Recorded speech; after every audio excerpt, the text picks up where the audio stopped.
If you have a Google quiz that you created last year and you want to clear out the responses from your previous year, you can go to the Responses tab, go to the three dots, and delete all responses. And then once you click OK, they are permanently deleted, and responses that are already sent to the spreadsheet will not be deleted. So now, once I've deleted that, I can go to my spreadsheet here, and I can delete the current responses unless I want to save these for some reason. So then I can just delete them.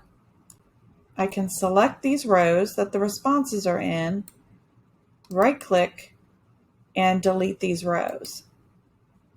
Now that they're deleted, any new responses will appear in my spreadsheet.